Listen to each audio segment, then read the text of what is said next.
Hello, team. Welcome to another ATP Geopolitics and Silicon Curtain co-production, co-stream, where we're going to be talking about a number of things. In fact, we were just getting into an argument before we started, and then thought, right, I'm a little bit late myself because just about to press go, and I had a delivery of soy milk. And to be honest, like if I don't get my soy milk, I don't get my tea. And if I don't get my tea, I become very angry and I fall apart at the seams. Anyway, very Jonathan, crabby. We've all experienced that, Jonathan, especially those who've travelled on the road with you. Crabby Mr. Pierce. It's a real bastard in real life. You wouldn't believe I'm all laughs and smiles here, but in real life, I will hit you if I don't get my tea.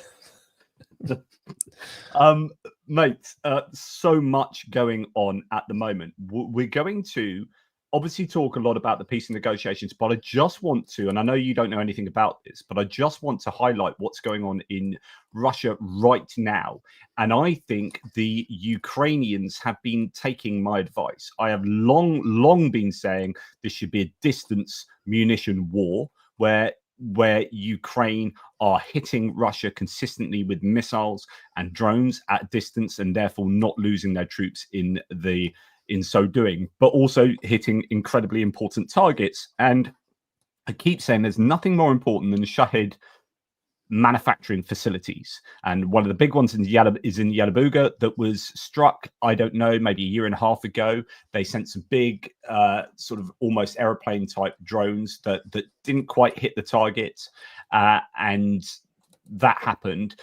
And actually recently we've seen a downtick in the use of drones. It's now gone back up today to 130 odd last nights, but we were seeing days of 2 nights of 0 drones, 25 odd drones, up to like 90 odd drones. But that's a quarter to a half of what we've been used to, or what Ukraine have been used to. And that's, I think, because they've hit a manufacturing facility. Well, as we speak, Jonathan, there is activity, or there's just been activity in Yilabooga, which is the place about 1,150 kilometers away, a facility that has been in Tatarstan, I think, that has been manufacturing these Shahed drones.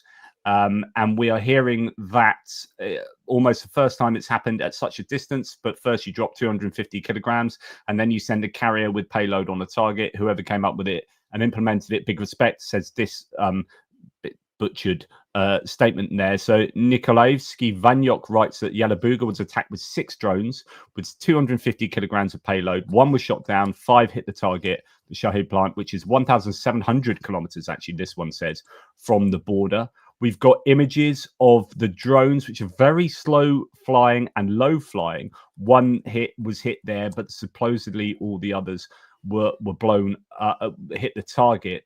The really slow flying drones are quite a surprise that they can go that far without being shot down. It says it's a testament to the poor coverage that the Russians have. You would have thought around the Yilabooga plant there would be the best air defenses. Some are saying that a Panzer S1 failed to hit this very slow moving target. And then just to finish this off, drone attack reported in Russian region hosting kamikaze drone factory. Russian air defenses on April 23rd opened fire against drones in the Yilabooga, a special economic zone in Russia's Tatarstan, the site of the Shahid type drone factory.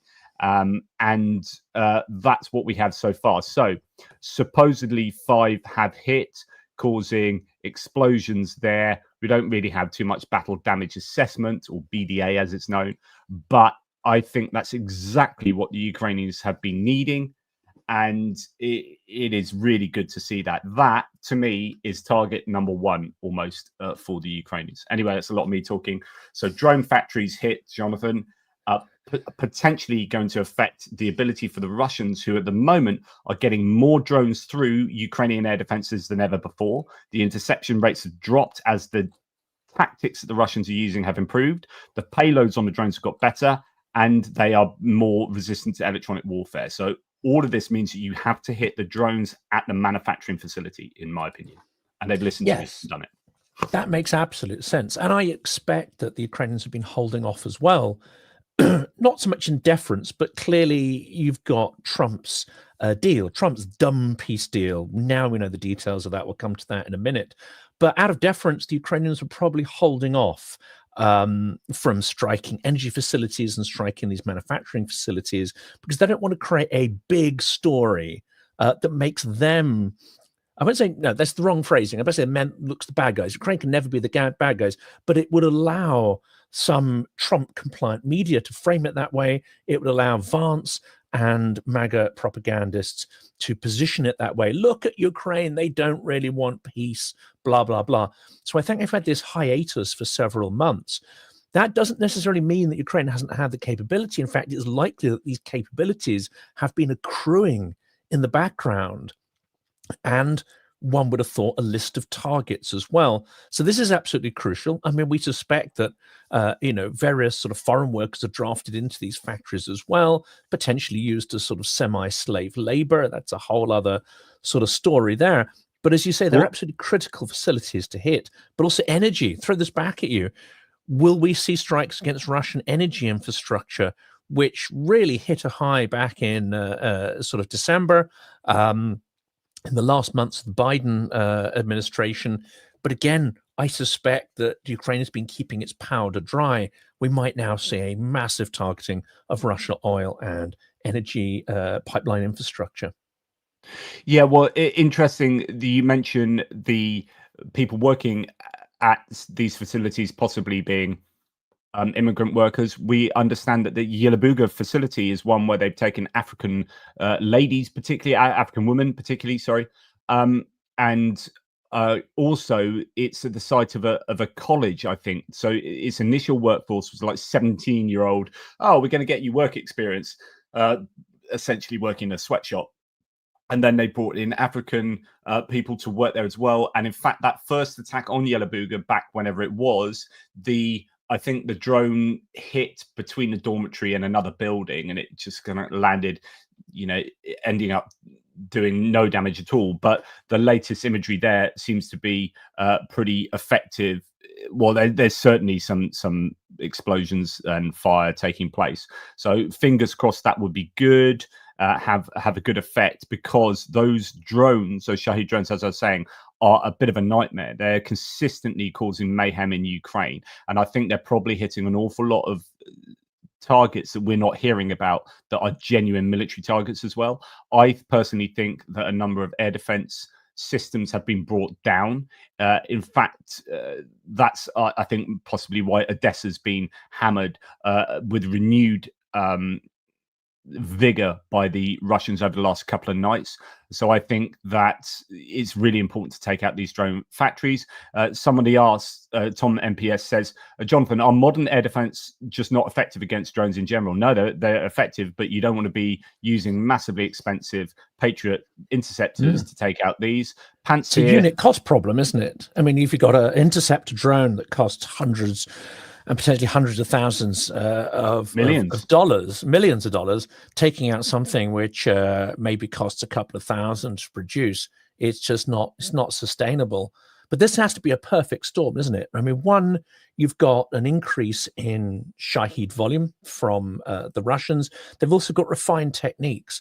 So they'll send drones in to deplete and test air defense, and then they'll send in, the faster missiles, the hypersonics and so on. So they've evolved their techniques. You've got fewer interceptors coming from the US and allies. You say it's got a perfect storm of three factors, I would say. But there has to be some alternative solutions. The tactics have also improved. So what I keep saying, Odessa as an example, instead of sending these Shaheds one by one, as they used to, like 30 Shaheds at Odessa, but you could take them down one after the other, they now send them to the Black Sea. They accumulate in the Black Sea. So you have like 20 odd drones just circling in the Black Sea until they've got this critical mass. And then they attack with all 20 at the same time.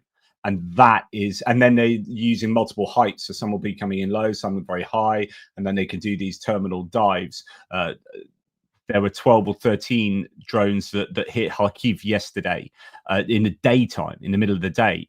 So the Russians have definitely pivoted in the way that they use these.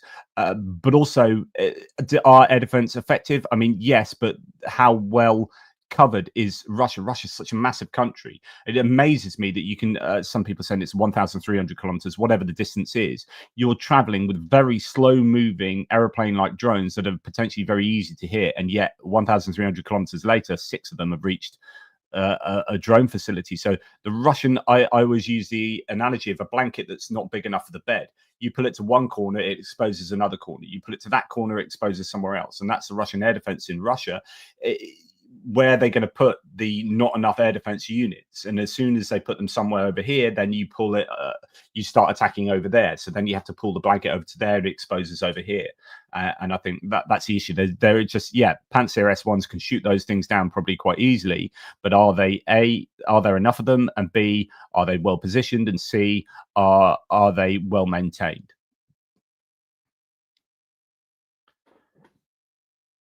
That's it. And of course, the question in Russia is going to be, well, it's not a question. In Ukraine, it's a question of, do you use air defenses to protect civilian areas?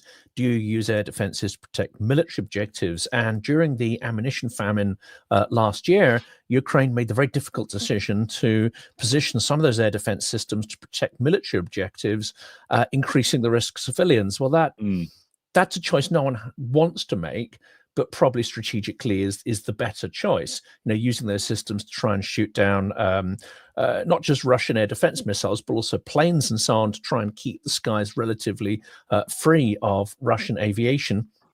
That's the right strategic decision, but one that they should never have to make. In Russia, that's not an equation they even think about. You protect, the nomenclature, you protect the elite first of all, then you protect military objectives. I don't even think it enters their heads to think about protecting civilians. So despite it being in some ways morally and strategically easier for Russia, as you can see, they not only can't protect these critical military infrastructure, they can't protect the oil refineries, which were getting hammered in December. And a couple of weeks ago, we saw the beginnings of an uptick in that again. They just physically cannot protect the sheer number of sites that need protecting over that geographic spread. So if Ukraine, as I suspect they will now, if we see a dramatic uptick in offensive action, and of course, Ukraine is going to be calculating that if Trump's done deal dies, which we'll come to that in a minute, I suspect it was dead on arrival, then you're going to punch back incredibly hard against Russia's soft targets. That's what I kind of expect to see. But Ukraine's going to want to make sure they have Europe on their side. We can come to that in a minute, because I don't know how supportive Europe is. I don't know how supportive London is at the moment, or whether the sort of delusional groupthink that the US may have found a formula for peace. I don't know whether anyone in Europe has sort of been hooked into that, or even the British Foreign Office. But we can come to that can of worms in a minute.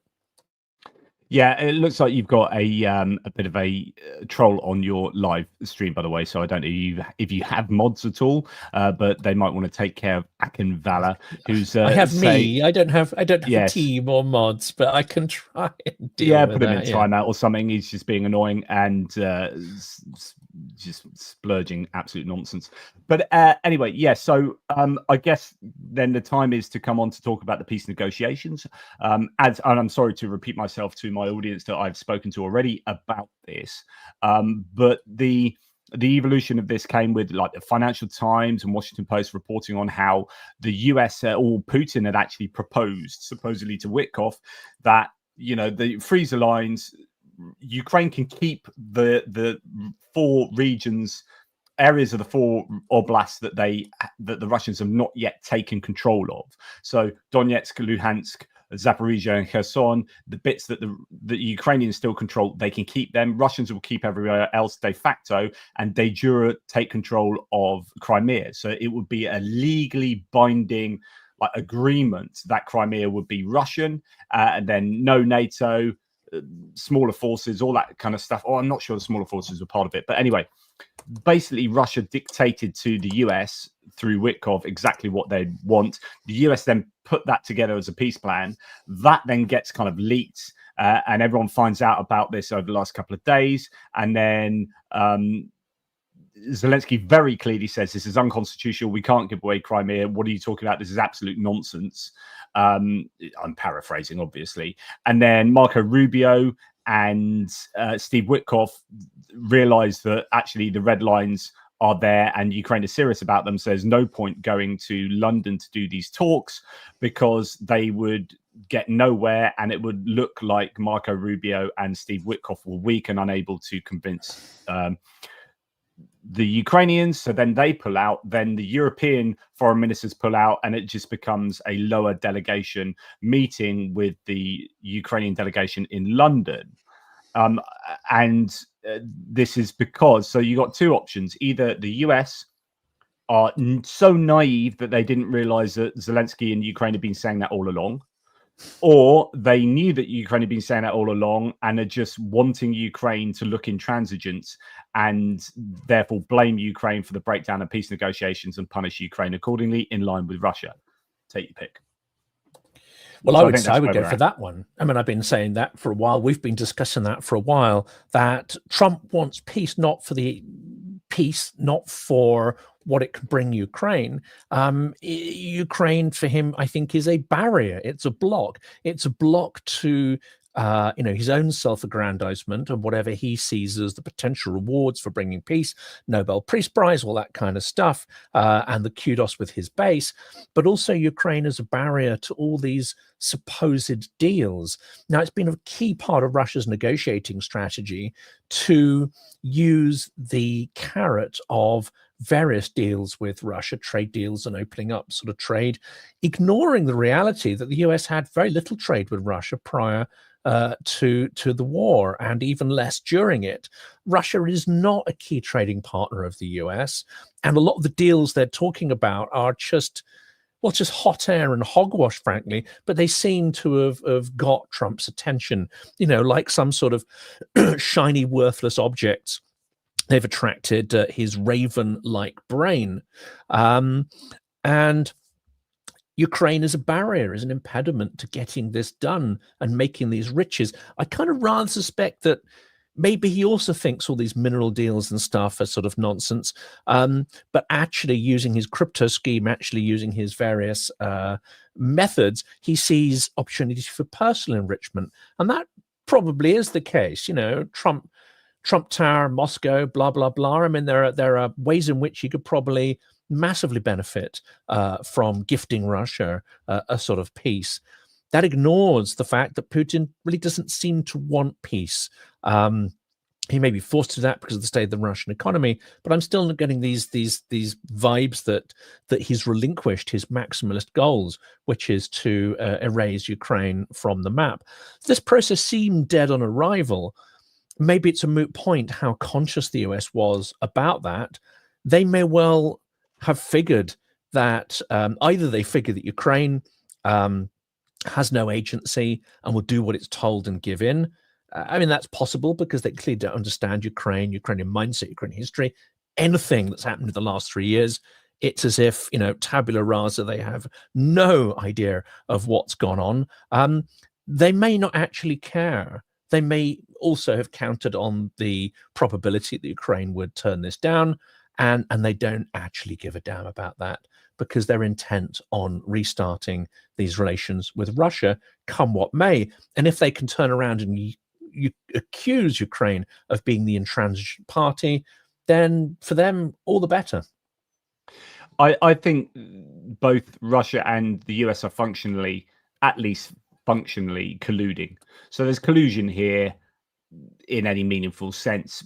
The Ukraine is being presented the Russian point of view by the US. The US is acting as a proxy for Russia, really. I think the alignment is so obviously there. And Ukraine, as we read here in the Guardian Live feed, Ukraine is ready to negotiate, but not to surrender. And that's exactly right. There will be no agreement that hands Russia the stronger foundations. It needs to regroup and return with greater violence. So I think what the US and Russia have done is got together and said, right, okay, we're going to present this to Ukraine, knowing both sides should know that Ukraine will not be able to accept that. And that gives an off-ramp to the US, that you know, they realize they can't solve it within a day, but they also don't want to do what Trump threatened to do. So if you remember, before the election, Trump said, if Russia drag their heels, I'm going to come down on them like a ton of bricks. I'm going to put sanctions up and give Ukraine everything they need. And if Ukraine drag their heels, then we're going to stop all aid to Ukraine. But what he's done is stopped all aid to Ukraine anyway, like irrespective of that situation. And then as soon as Russia's dragged their heels, not do anything to Russia. So this allows the US to cave into Russia, to basically capitulate to the Russian demands and extricate themselves from the problem that they find is far too difficult for them to solve, even though Trump said he'd solve it within 24 hours. I think it's an absolute disgrace. Yeah. Just to go back to this comment from Siridenko, a full ceasefire on land or sea or air is a necessary first step. So that's hopefully what you would want. And in fact, we are hearing that Zelensky is insisting on an immediate, full and unconditional ceasefire with Moscow. I presume that's to put the ball in Moscow's court to say that if they say no, then it shows that Moscow's being intransigent and Moscow's not interested in peace. Yes, that would be, I mean, but he's left with few options now. I mean, strategically, he has to prevent Ukraine being seen by the compliant MAGA press. And we'll get to, you know, who are in the press pool in a minute, because when you have people like Tim Pool and others in the Oval Office, I mean, it's quite clear that not only is the US administration captured, but yeah, big chunks of its media as well. Ukraine has to be able to put forward a strategy where it's got a narrative, at least, that it is still the victim, rather than sort of almost being positioned as sort of accomplice in war, or war hungry, etc. Warmongers. This has been forced on Zelensky. I don't think he would want to put forward this particular narrative, but he has been cornered by the US because of their breakneck desperation for a dumb deal. It's really interesting that the US have actually called this an explicit deal as well, because I was talking last night with Greg and we were wondering about whether the leak deal, the kind of what was in the Financial Times, was something that was just kind of thrown out there like spaghetti at the wall. It's kind of leaked but not official. But actually it seems, you know, the quote here, this is from JD Vance, who's gone about killing the Pope and causing a terrorist attack in India and then causing an earthquake somewhere else where he is at as well. So don't invite JD Vance around your house. We've issued a very explicit proposal, he says. Unless you want to save on demolition bills, you know, that's maybe. This is it. We've issued a very explicit proposal to both the Russians and the Ukrainians, and it's time for them to either say yes or for the United States to walk away from the process. Yeah. This is just the permission to walk away. This is all permission. This is. And they're where not it was always going to go. I mean, given what we've seen of Vance, given the things he said, for some unknown reason, he loathes Ukraine. And this is where he's wanted to end up. So we shouldn't be surprised. No, and so the only question that needs answering now is this. So if the US walk away, how much do Ukraine lose? How much will they punish Ukraine? And how much will they reward Russia? So to what extent do they remove any and all assistance to Ukraine, including intelligence sharing? And to what extent do they lift sanctions and even provide assistance to Russia? That's when it becomes a proper issue. And that's when, I mean, we have seen this realignment of the United States. Do they just formally get on Russia's side and blow caution to the wind? But then what do the serious people inside the Trump administration, or not the administration, but the DOD, Department of Defense in the US, what would they do and think if that was the case, where they're being asked to turn on their enemies? You know, are those people answering to their constitution, to their country, or to their dear leader, Donald Trump? That's the situation in America at the moment, where people are being caught between feeling they have to be answerable to a single person, to a dictator or dictator wannabe, as opposed to answerable to the Constitution. Unfortunately, I think this can go a very long way before we see any serious, what I would call, resistance. I think many of the people I speak to in the US, whereas they are outraged, they are waiting for constitutional ways to fight back. That would be the midterms. That would be various legal processes, such as we saw Harvard striking back to try and retain independence over its sort of hiring and course setting policies.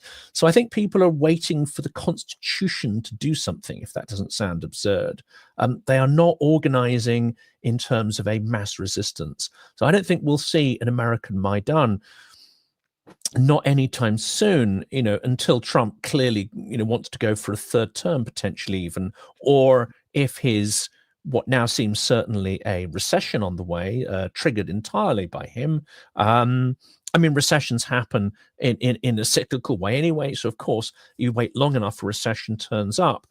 But this would have been perhaps a historic first, where a president has single-handedly triggered a recession, if not a global economic depression. Will that prompt them? I don't know. In the UK, I think, and we saw with Brexit and around that, you do get periods of chaos where people do break, even within their own party. They break from the leadership because they feel that things have gone beyond the mandate or beyond what their individual values hold. Now, there's never going to be enough of those people, but we did see during the Brexit process people on both sides, in Labour and Conservatives, breaking with their leadership position and voting according to values. We don't see much of that taking place in the US. There is this recourse to law and hoping, this magical constitution will do all the heavy lifting for them. That I don't think is the case, unfortunately. So this is going to have to get considerably worse before you see pushback. If this was the UK, I think we'd be making a very strong case that if a government behaved like this, especially a government that received a minority of the votes, that they simply did not have the mandate. They may have won an election, but they didn't have the mandate for these serious strategic changes and economic changes to a society. I don't hear the word sort of electoral mandate being mentioned at all in the US context, whereas what Trump is doing is far more egregious than anything like Brexit, far more damaging, far more long-term. But to my mind, he is absolutely tearing up whatever mandate he was given. But that doesn't seem to be the kind of conversation that takes place in the US. It's kind of concerning, but I think Ukraine and Europe are going to have to figure this one out and actively preclude the US, because to your point, I fully expect intelligence data and any further military support to be withdrawn.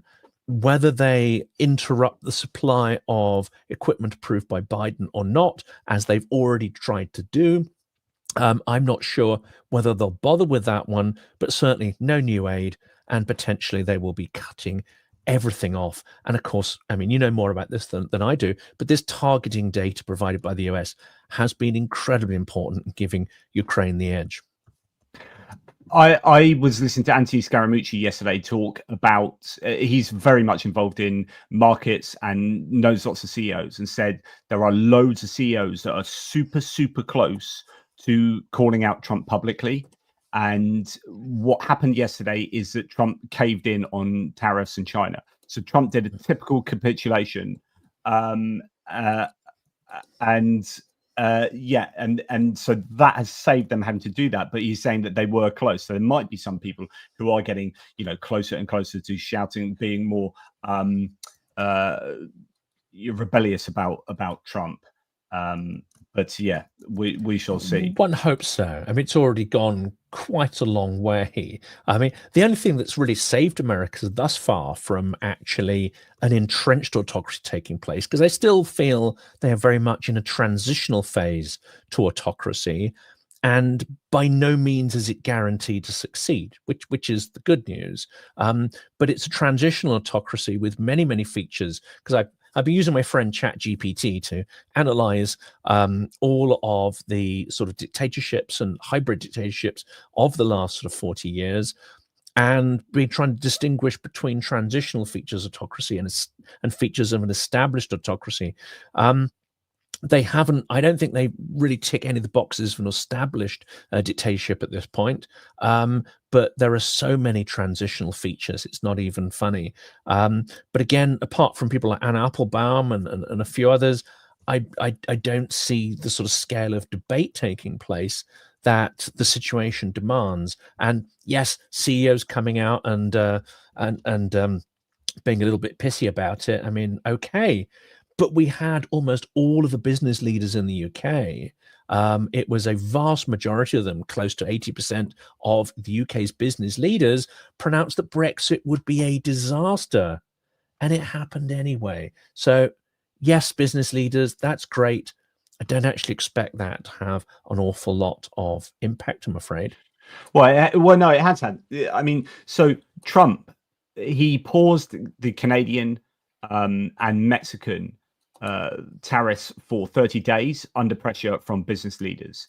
He has essentially capitulated over China because the business community went to him and said, "What are you doing? You are destroying." So there have been loads of closed door talks with CEOs and all sorts. There's another one yesterday where apparently they allayed the markets. That's why the markets bumped up yesterday, is because they said, look, you know, it's not going to be a full-on trade war, it's going to de-escalate, blah blah blah. But they're having to do that because of pressure from business community. And that if there's anything that will affect Donald Trump's behavior, it's going to be the markets and the business community.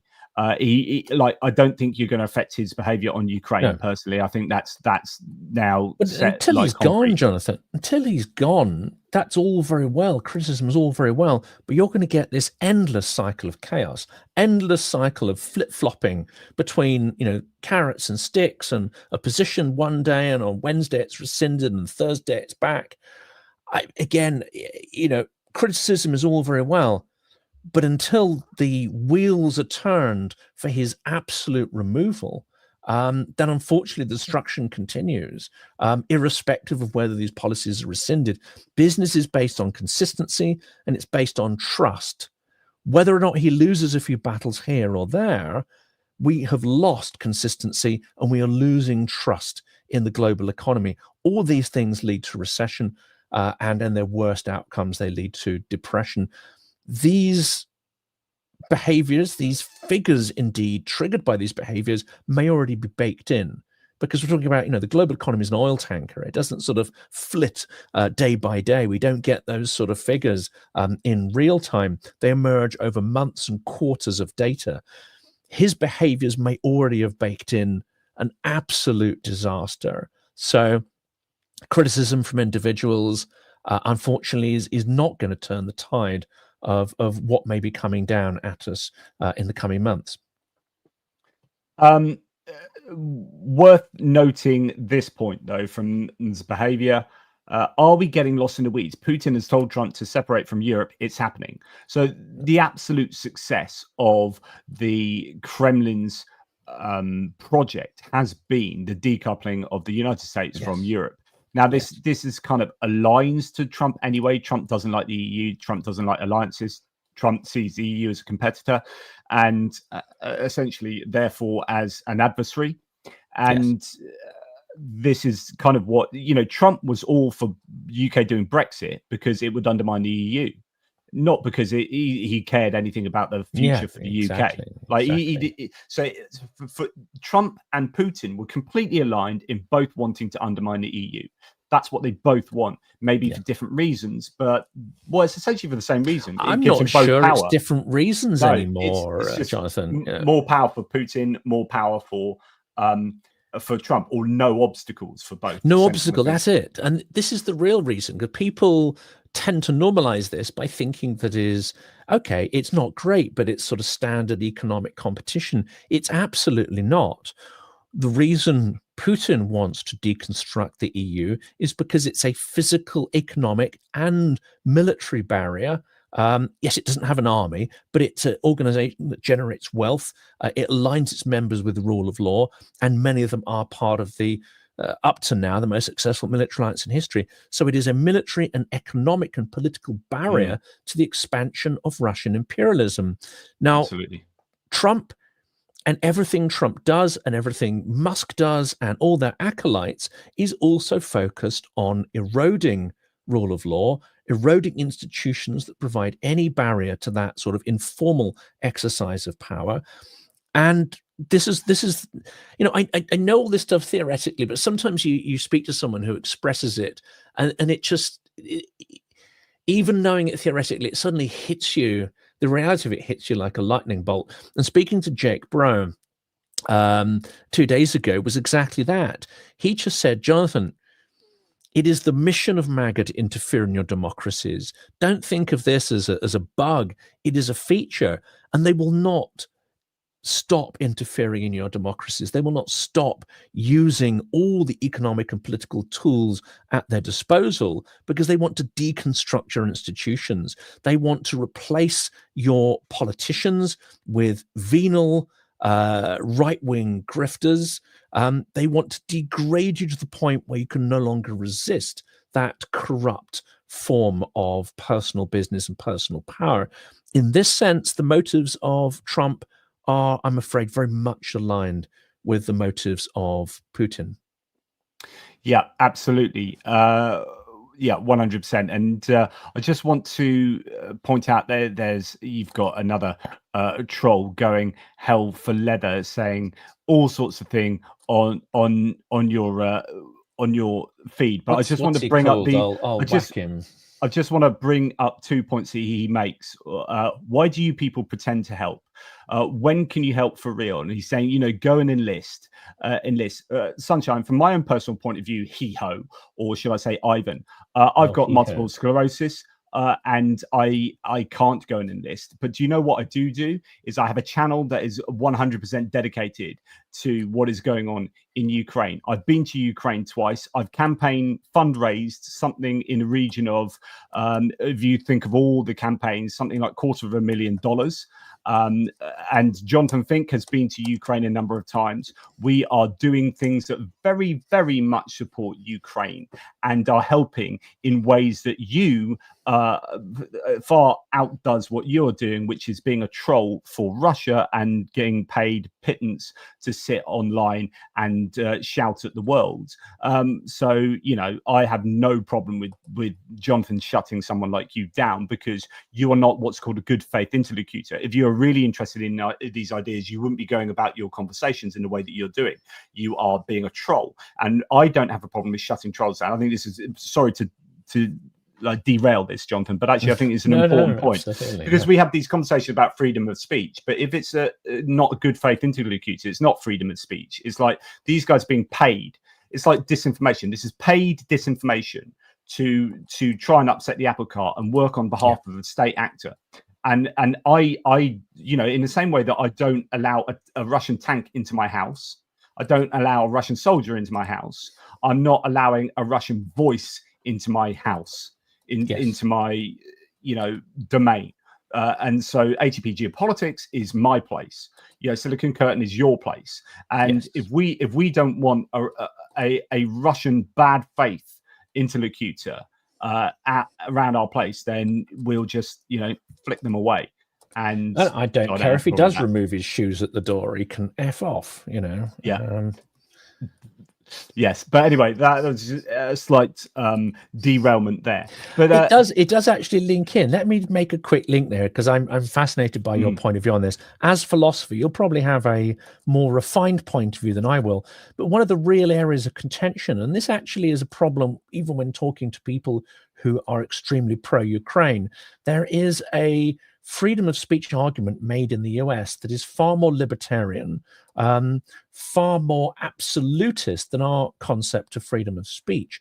We tend to, and it's difficult to, it is difficult to sort of express this, but we do have an idea that freedom of speech comes with responsibilities and limits. And actually, there are laws on hate speech. You cannot physically threaten someone with violence online because you cannot do it offline.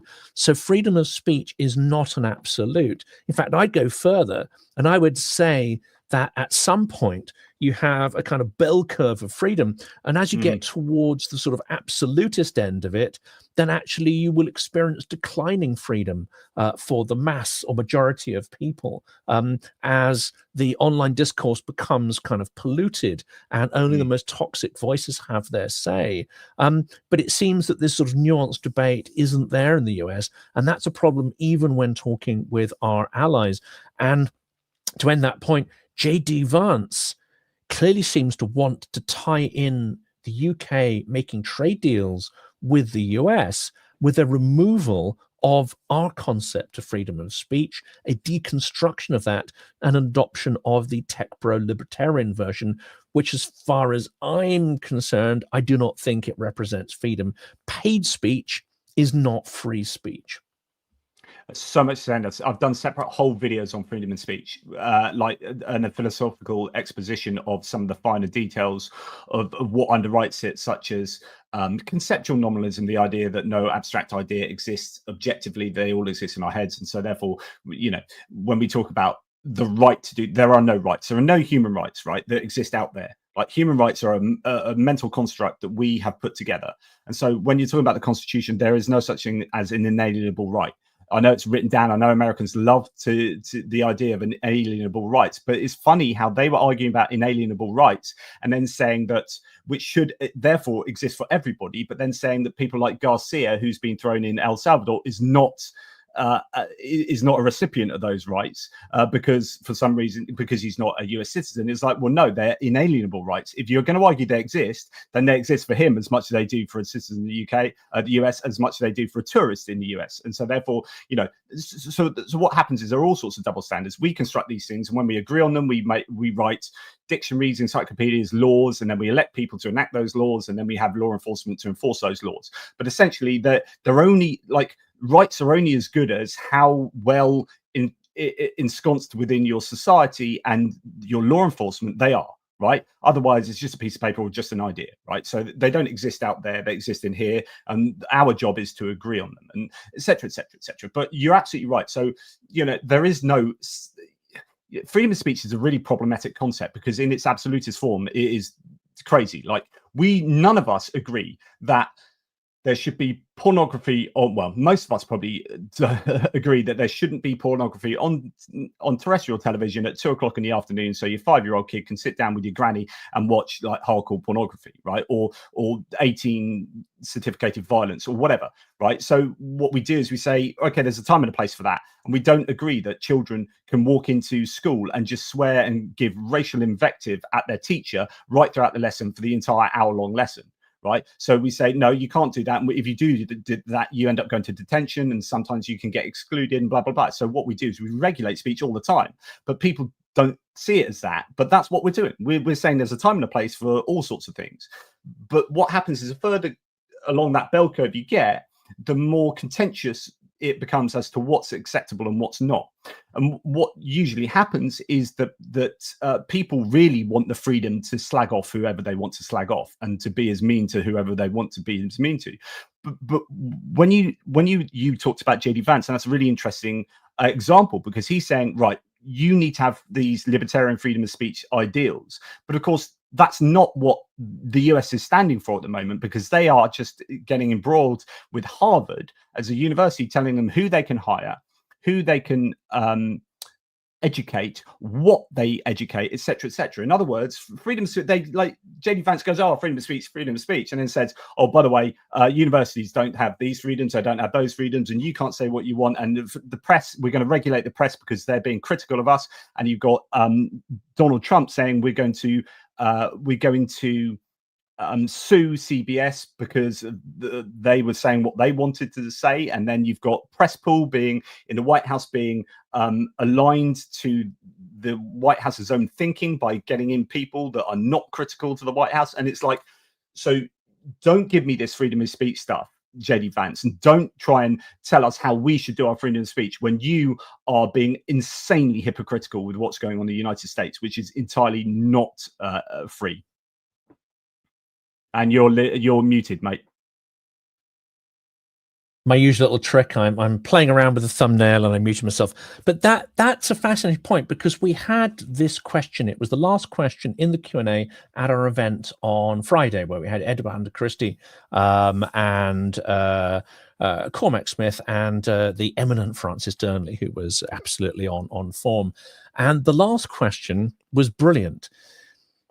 What is the distinction, it said, between allowing propaganda? I'm making it a bit more wordy because the question was put far better. But what is the difference between, free speech and propaganda, and why should you tolerate propaganda penetrating your media information environment? And this comes down to that, doesn't it? That's that good faith interlocution, right? So if someone is genuinely interested in even some of the most divisive ideas. So I used to have a pretty popular blog back at Patheus non-religious, but the Patheus Interfaith Network, right? So I'm an atheist philosopher, and I was one of like 30 non-religious writers, and you had like different denominations of Christianity and Islam and Buddhism. You had all these different channels that then interacted with each other. And I used to not ban anyone then because actually in that little corner of the internet, I wasn't getting trolls from China and Russia and whatnot. But what I would get is people who were, I'd say something about the Second Amendment that used to set people off, like gun rights, but also racism or race realism, as they call it. And I used to have loads of people that I refused to ban because I wanted them to be hoisted by their own petard. Like, okay, let's treat you like a good faith interlocutor. And what's your best argument for the fact that, black people are less intelligent, have lower IQ and are more violent, and all these kind of ideas that they would come out with. And then we would go away, myself and one of my co-writers would go away, and we research the crap out of all their points and then come back and destroy what they had to say. And that would hopefully therefore be useful for people to give ammunition. It becomes like a learning experience. The difference between that, where you've got a little kind of philosophical niche of the internet, and talking about global geopolitics where Russia's concerned, is that those aren't good faith interlocutors we are dealing with at the moment. They are paid actors. And like I said earlier, there is no difference, in my opinion, to receive it, allowing a tank into your country as there is allowing disinformation into your country. These are state actors being paid for by a state to cause harm to the other country. And so disinformation is part of the information war in the same way a tank is part of the conventional war. It's a little bit like, the old Robert Kennedy Jr., isn't it? No, we should let all the microbes into our bodies, let the freedom of your body deal with it. Yeah. Well, that results in some pretty hideous experiences that could have otherwise been avoided. And I think information malignancy is the same. It is like a virus trying to enter in and mess up your informational organism, and just to lay yourself open to it is a form of collective insanity. Yeah, and I think, yes, with rights come responsibilities, and that's the classic thing that we hear. And it's absolutely right.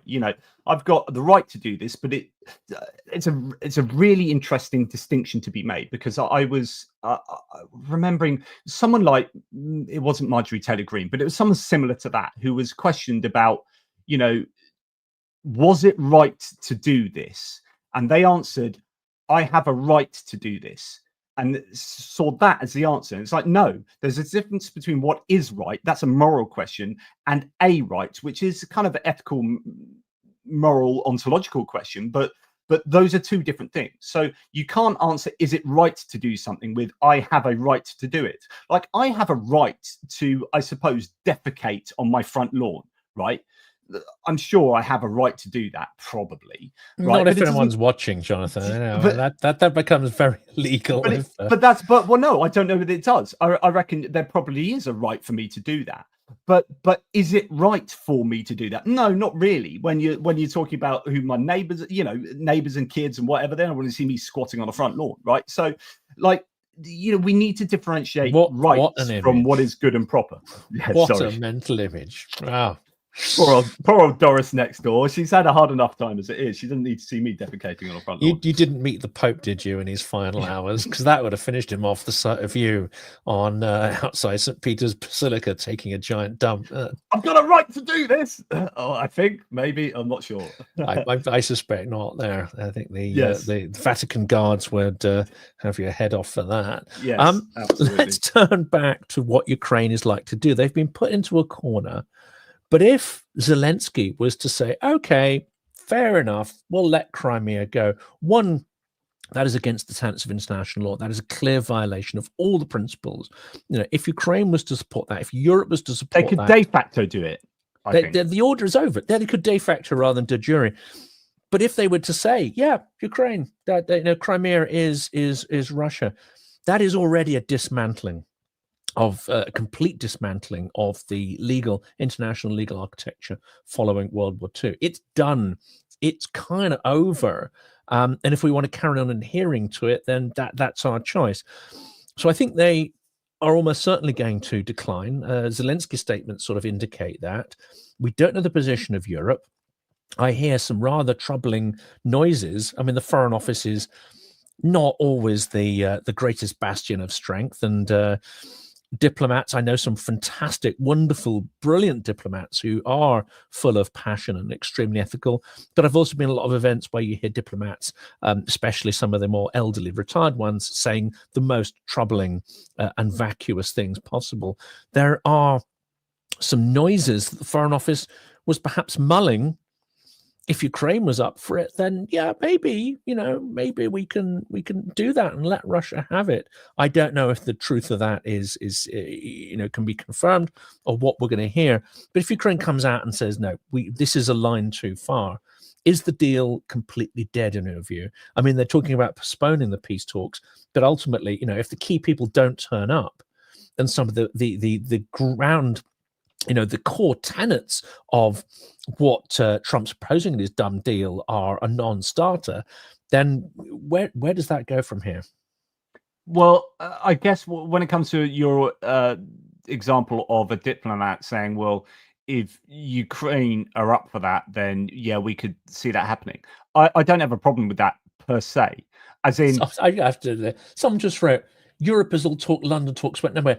They weren't London talks. This is the US nonsense, right? Don't blame Europe for that. This is the US's bullshit deal, and London talks are just a venue to absolutely to have that exposed. So this isn't Europe. Get educated on what's actually going on before you spew your comment into the I'd agree there. This is all the US, and the US doing what Russia wants, and then everyone else going, nah, that ain't happening, and then US going, well, I'm not coming to play. Then you can go and play on your own, and so yeah, that's not Europe is all talk. I mean, you could argue that there are tangible things that Europe isn't doing quickly enough, because actually trying to get Europe to agree on anything like herding cats, which is very difficult. But what I've totally forgotten what I was. Oh yeah, my point was going to be that although I wouldn't do this, like I would still be fighting for Crimea to remain part of Ukraine. If the Ukrainians agreed that Crimea would go to Russia for whatever reason, that is kind of that. If there was some kind of popular agreement there, then that is self-determination, right? And so, on the one hand, we can't fight for Ukraine's ability to determine itself, and then on the other hand, say as soon as they do make a decision, not allow them to make that. So I would sort of align with the diplomat there, but I would just say, are you sure you want to do that, mate? Because de facto would have passed. Maybe it's like, okay, we don't recognize the transfer of sovereignty, but it's yours by the fact you're there at the moment until a future negotiation or future administration may change that. I think that might have worked, but then NATO's off the table. Although I would argue maybe with the US turning NATO into essentially a zombie institution until the US is formally sidelined, being in or out of Ukraine, NATO is not necessarily going to give Ukraine any security whatsoever. Anyway, it's a coalition of the willing. It's closing the sky. It's things that British, French, and Germans could potentially do, as well as the Balts and Finns and other, Danes, etc. But until that coalition of the willing takes place, there really is no security in reality for Ukraine, except the security that it can provide itself. This is what Julia Sviridenko said, and she's part of the delegation. And I quoted one sentence from it, but I think it's worth saying in full. During today's meeting of the delegation of Ukraine with partners in London, we confirmed the principal position. Ukraine is ready to negotiate, but not to give up. And that's a point, is that the US wanted Ukraine to give up, and I'll expand on that in a second. There will be no deal that will give Russia the stronger foundations it needs to regroup and come back for with more violence. A complete ceasefire on land, in the air, and at sea is a necessary first step. If Russia chooses a limited pause, Ukraine will respond in kind. Our people will not accept a frozen conflict disguised as peace. We will never recognize the occupation of Crimea. And if NATO membership is not granted, Ukraine will need mandatory security guarantees strong enough to deter future aggression and clear enough to ensure lasting peace. And that's the key, isn't it? If we don't get into NATO, then we need something else that's functionally the same as NATO. We need a deterrence, and the US has to be a part of that. Realistically, don't come and tell us what we can and can't do, but then not help us to achieve that. Like, do you know what I mean? Like it seems like the US is happy to have been part of the Cold War for the last 70 years, but as soon as that manifests itself in this conflict, they're like, oh, you're on your own now. It's like, hang on, actually, you are, think about the Budapest Memorandum, think about everything that's happened for the last 70 years. This is part of your conflict as much as it is, as much as it is Russia's, right? Okay, US hasn't invaded like Russia has, but I think the US has a duty to the world and to themselves, by the way, to assist Ukraine more as they were than as they are doing at the moment. So I forgot what I was going to say. We confirm the principle Ukraine is ready to negotiate, but not give up. I was going to say something, but I've forgotten it anyway. I mean, capitulation. This was the phrase, that I'm going to put in a video later. Ukraine can capitulate without the assistance of the US. If it wants to just give up and throw in the towel, it doesn't need Trump to tell it how to do that. So it seems the alternative is like, if you want anything that approaches justice, then this deal is not that and will not deliver that.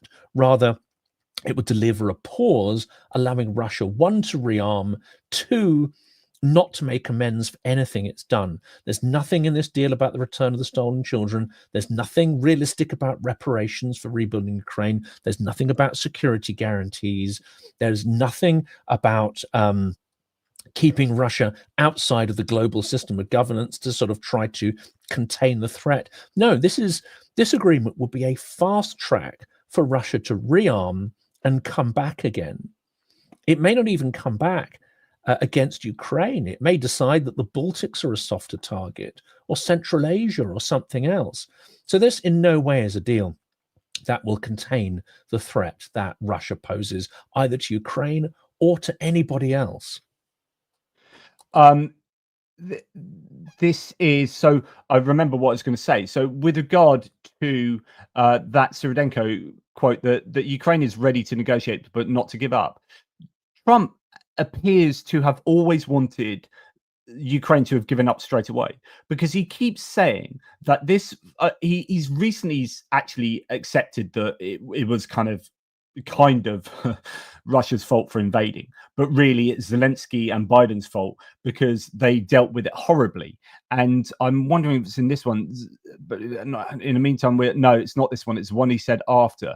But he's done a terrible job. But he kept saying that it was the one that came after this, where he was saying that Zelensky had done a horrible job of,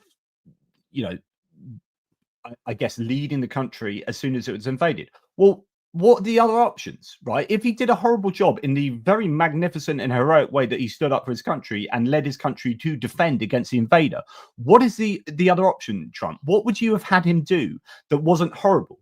So the only other option, because he couldn't have thought even more, right, would be to capitulate straight away. So in other words, Trump, from his own words, has clearly indicated that he would prefer Ukraine to have given up as soon as they were invaded, and that would have stopped all the horrible death. In other words, as soon as anyone is invaded, you just straight away give up everything you've got and say, there you go, you take what you want. And it's just weakness. There's a key distinction here. It wouldn't have stopped the death. But this, unfortunately, is not unique to Trump. I think, unfortunately, there's a lot in the media collectively who unfortunately think this way. It would have meant that the death happened outside the limelight. It would have meant that death happened behind closed doors in a deniable fashion. And it would have meant that the media and politicians and others could just move on and deal with something else. That's what I think they're really getting at. That's the subtext. Why don't you die quietly? Why do you have to do it in public? Why do you have to fight back and constantly prick our conscience? Why do you have to constantly tell us horrible truths that we can't ignore? We want to carry on living our immoral, vacuous lives, not having to think about these horrible things or take any responsibility for them. That, I think, is what's really in people's minds there.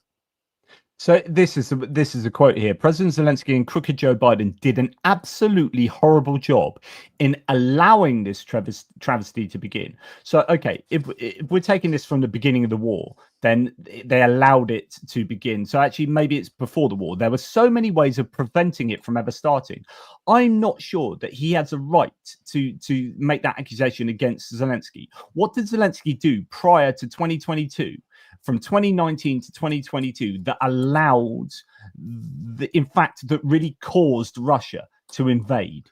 Yeah. I don't know how you can blame Zelensky from 2019 to 2022, apart from if you're going to say he should have given Trump the dirt on Joe Biden when he asked. Well, that's what he's thinking. I mean, if this was at all a reasoned critique, and I've never once heard Trump actually say anything that made any rational sense or pointed to any details showing that he understood the context of anything that he's ever done.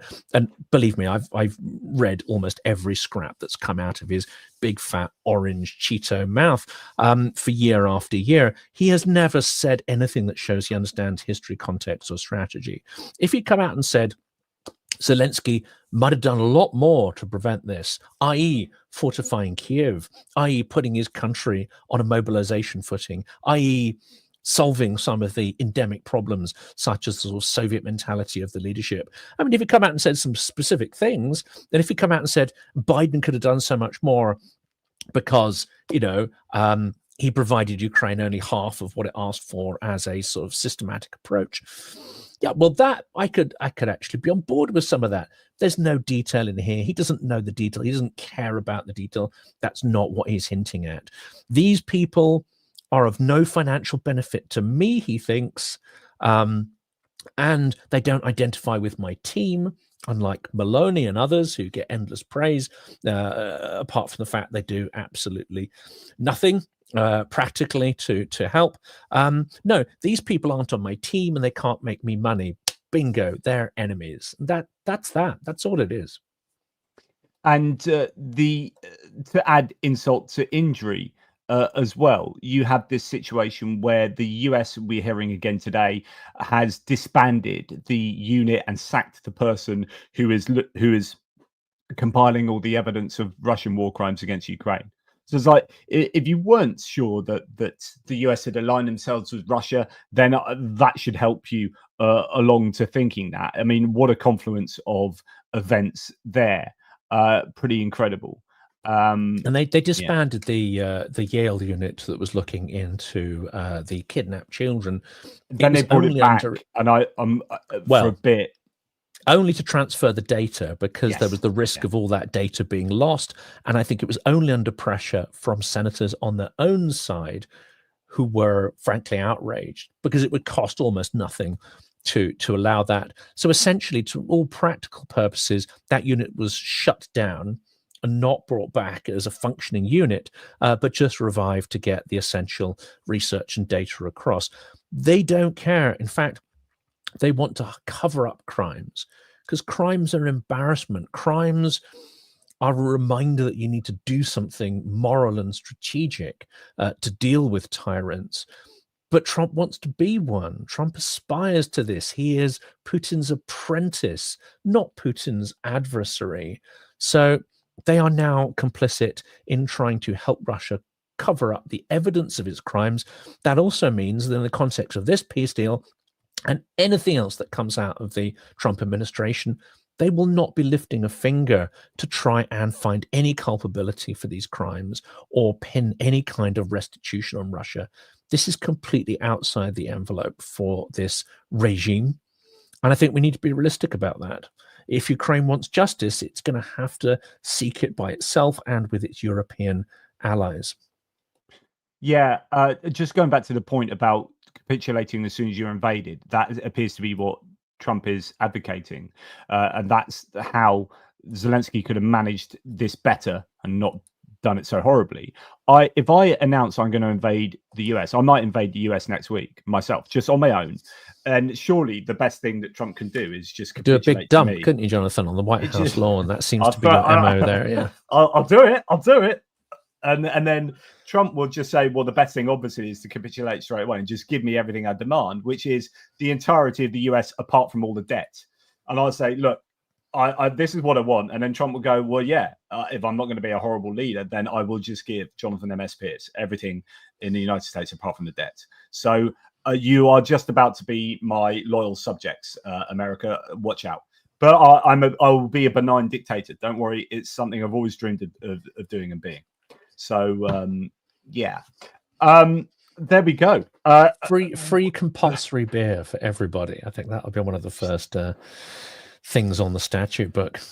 I would have compulsory voting like Australia for the first election. I like that. So as soon as you turn 18, you are forced to vote for that first election, and that then gets you interacting with politics in a way that some people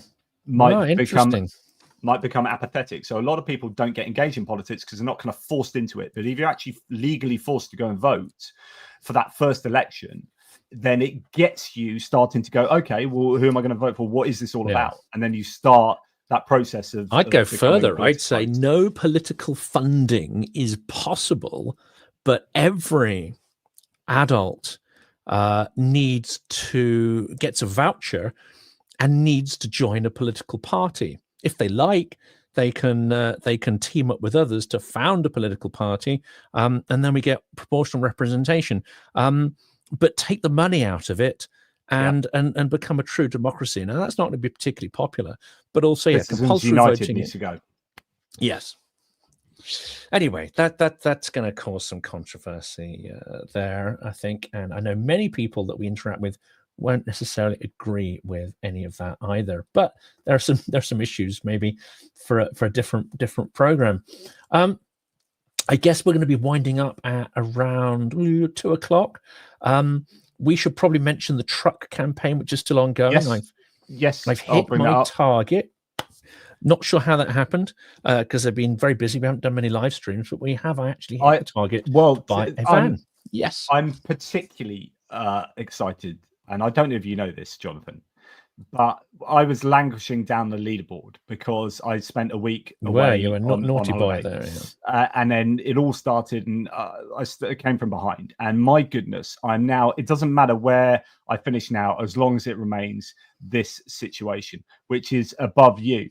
So here we are in 6th place, pushing you to 7th. And the audience know what to do, don't they? Come on, don't support the public dumper.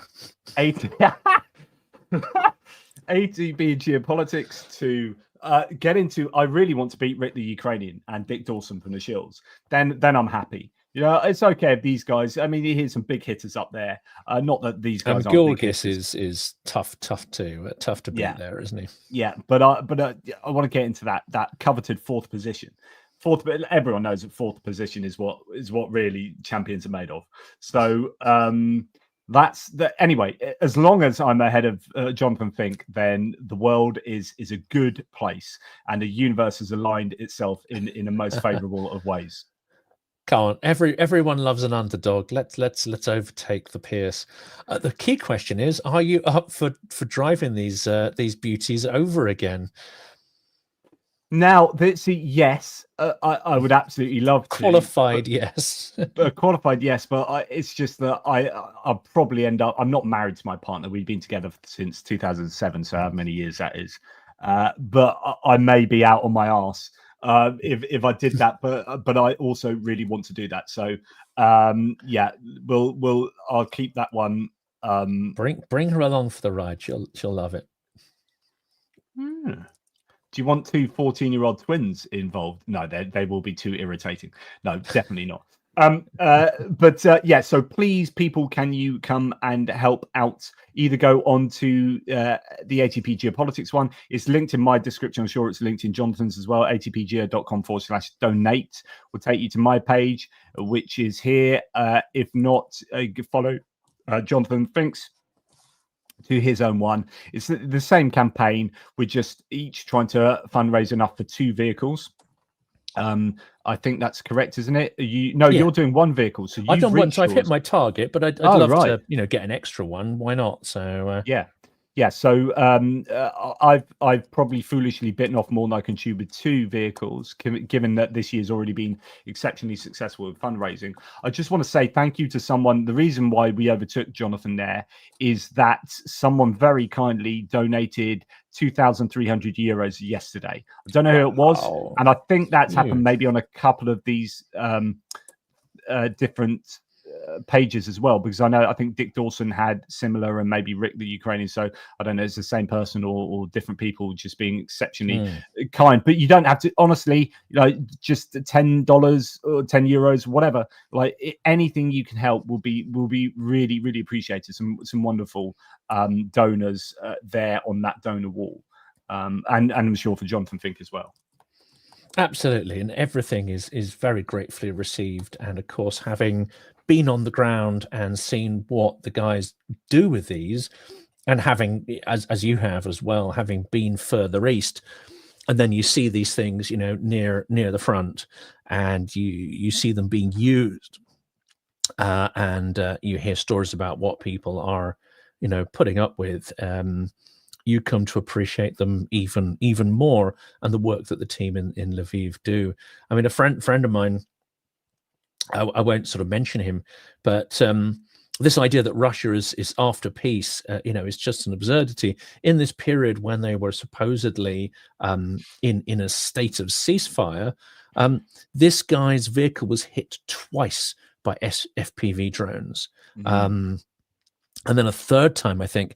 The first 2, he was extremely lucky because it turned out the munitions were duds. So they created a bit of a dent in his cab, but didn't actually explode. Then the third one didn't hit the vehicle, but exploded nearby. Oh, that's a bit of Jonathan Fink dying there. I'll just take this opportunity while he's taking a breather. At least 3 powerful explosions have occurred in Moscow City. Someone's saying in a live chat that a car has exploded in an underground car park. So yeah, things are happening in Moscow.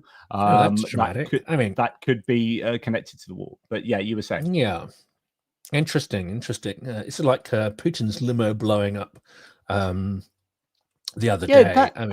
Why did that not? That wasn't that. It was only mentioned in the UK in something like the Mirror and the Sun or something like that. It was. That was not reported by mainstream media, and yet that was a massive bit of news, I would have thought. It was. I mean, there's some ambiguity as to whether it was just a standard engine fire or whether some incendiary. I'm inclining towards the latter, but yeah, they managed to. That story disappeared. I mean, it's an interesting one. Well, I'd want to do a future episode with you on this because it's a tricky one. This is one of the first times where I was sitting here at 9 p.m. thinking, I haven't put an episode out today. And usually it takes 2 or 3 hours to script one of the news items. And I just thought, like, oh, I don't know, I'll make myself a cup of tea and see what's going on. And then they had the limo fire or explosion, and I thought, oh, okay, I'll do that. And I banged out a script. It took 15 minutes rather than the usual hours of painstaking work. And then I put it out at about, I think it was about 11 p.m., when normally videos just die the death at that time. No one's around to see it. That video got 440,000 views for about half an hour's work. But I think it creates a moral dilemma, you know. Do you jump on the bandwagon and do you produce sort of slightly borderline clickbaity stuff? You know, I'm really pleased it did well, but at the same time, you know, I don't feel deserving of that, because it didn't take an awful lot of work, and it was quite a clickbaity kind of story. But that may be something we can cover that in a future episode. The balance between, you know, well-considered, more journalistic work and analysis, and just like, yes, let's get a big freaking audience.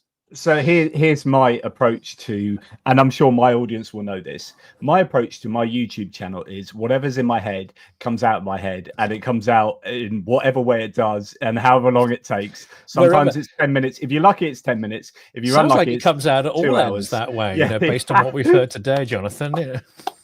I put no thought into trying to make my channel bigger or anything particularly.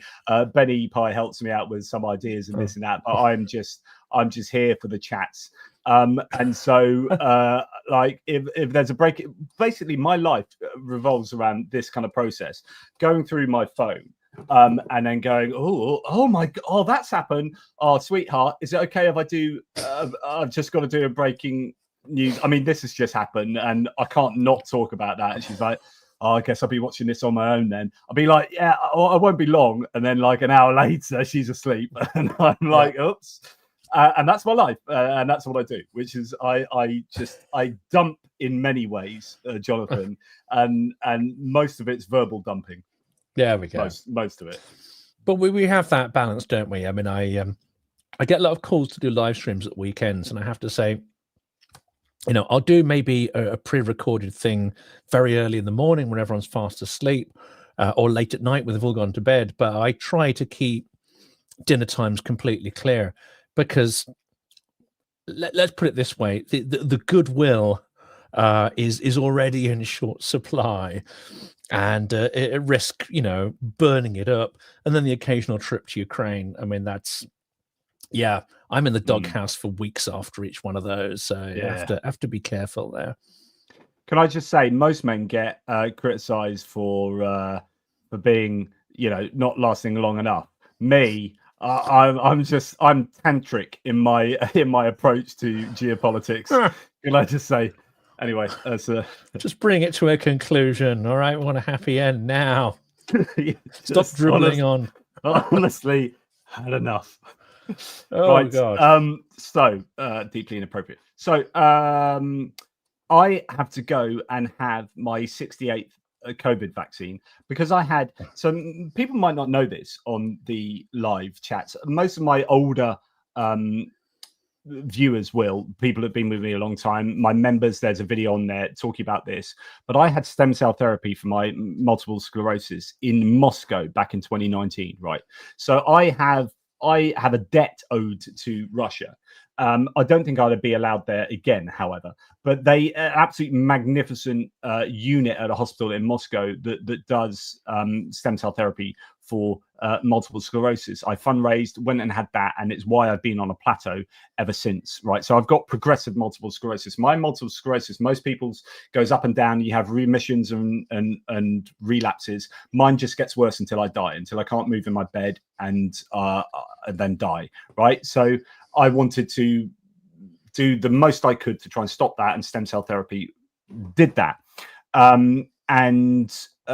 Yeah, so that I had in Moscow of all places, and yet, you know, as wonderful as that was, and as much as I'd like to go back if I ever needed further treatment, I won't be able to do that, because I think I burnt my bridges there. and I don't think I'm going to be welcome You're back. hardly flavour of the month in Moscow, I would say, Mr. JP. I wouldn't go there if I was you. You might find something rather unpalatable in your drip. Yes, polonium exactly. or something. So because I had stem cell therapy, I'm on and that's immunosuppressant. Like, so it destroyed, basically my entire immune system was control alt deleted, right? And then started again with my stem cells. And so I get COVID vaccines before anyone else, or like, even if they don't get them, I get them along with people over 75 and whatnot. So I've had like 412 COVID vaccines. And I've got another one today, so I've got to go for that. And then when my boys get back from school, because it's the first day of school today, because they had an inset day yesterday, and it was Easter Monday on Monday. I've ordered this, right? This is how geeky I am, Jonathan, and everyone. But it's still in a cellophane. I'm going to open it with my boys. This is Thunder Road Vendetta, and it's a board game I've got, which is like Mad Max Racing, where you get to blow each other's cars up. And I'm so excited about that. I can't wait to play that with my twin boys. And if they don't enjoy it, I'm going to make them enjoy it. It's going to be forced fun because I want them to have forced fun with me. So that's my day: a vaccine and then blowing up cars. Well, that's wonderful. What a way to spend the day. I'm not saying this to brag in any way. In fact, if I say that now, it does sound like it's not what I mean. I'm going to be going to Parliament to a very, very important event later, and it is on the stolen Ukrainian children. So again, on a day where we see this collapsing. Don't do like, you're going to play a board game with your boys. I go to Parliament to make sure that children are allowed to live.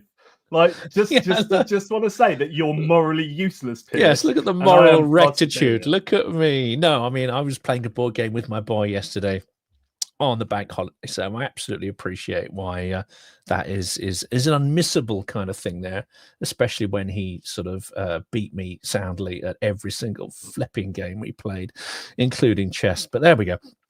No, I mean, I think tying this idea of justice in with peace, in the collapsing peace deal, in Trump's dumb, super dumb peace deal tied with orange ribbons, there is no mention of justice and no possibility of justice. That's why I think it's super important to really focus on what justice means. It's not about necessarily territory, although that's a part of it. There are so many other things that Russia has done which are reprehensible, so many hideous crimes for which, under this regime, under Putin, they need to be kept out in the cold until that regime ends. And of course, realistically, that's only going to end with his life. And Russia admits its culpability for the hideous historical scale of crimes that it's committed. There's no mention of any of this. And Rubio, Vance, Trump, Witkoff, Kellogg, I don't know, but they don't care. They literally don't care. They don't care to find out. And even if someone told them, they wouldn't care anyway. I mean, this is why this whole thing is I think Kellogg cares, but he's also America first. That's the institute he came from, and he's beholden to Trump. But he's only beholden to a certain degree. But I think he's got this core like knowledge of Ukraine and Russia. But he was still sort of semi-compromised himself. But he doesn't need to go as far as people like Marco Rubio, because he's been sidelined anyway because of his pro-Ukrainianness. So Marco Rubio, and particularly, is egregious in my books, because he has a conscience. We've heard him say things before that he's now going 100% against. So either he was lying then or he's lying now. So yeah. Absolutely right. Well, you have to go and have fun, and no we just have to do a few whatsoever on that. We just a few thanks. So first of all, John Scott, for you, Ukraine will prevail. So thank you on behalf of JF there. Richard Bennett, some ATP geopolitics memberships. Again, thank you. You're so honestly too generous, my good man. Same with Kevin Force as well. Both these two are tremendous supporters. Aussie T, member for 21 months, seems to be being here for a bit. Yeah, indeed. Thank you for that, Aussie T. Dunk on you, working but listening, Slava Ukraini. Thank you, Dunk on you. So often supportive of Greg Terry and the Greg Terry experience. Great to have you. on board as well, mate. Really appreciate that. And gifting 5 ATP Geopolitics membership. So thank you so very much. And finally, Linda S as well, often seen with Greg. So thank you for your ATP Geopolitics membership gifts as well. Really, really generous. So thank you for all those who've supported both channels. Really appreciated. So just to let you finish off, what you are going to Parliament to, sorry, because I think I interrupted you. Yeah, so this is, there are various people speaking, including, I think, a Scottish Labour MP who's been campaigning for the children that have been basically abducted by Russia and are now being brainwashed. And of course, Russia in future intends to turn them into an active army, as it does with its, crop of children, especially in the provinces. So yeah, Ukrainians, I showed that this morning. Yeah, Ukrainians who are being, let's say, sort of ripped from their Ukrainian identity, they're being brainwashed into hating their former, country of birth and where their relatives, in some cases, still live. And turned into a future, meat wave army by Putin. This event really is focusing on that and on the campaign and efforts to bring those children back. And of course, some examples of individual children will be talked about and covered there. So it's an event in Parliament designed to raise awareness for bringing the children back and to keep the idea of justice in the public spotlight. Now, I've been amazed the last 3 years at how little coverage there's been of this. Having said that, I've spent considerable time in Russia. I've heard people's personal experience of having been, pioneers and whatever, and how some of those experiences are quite abusive.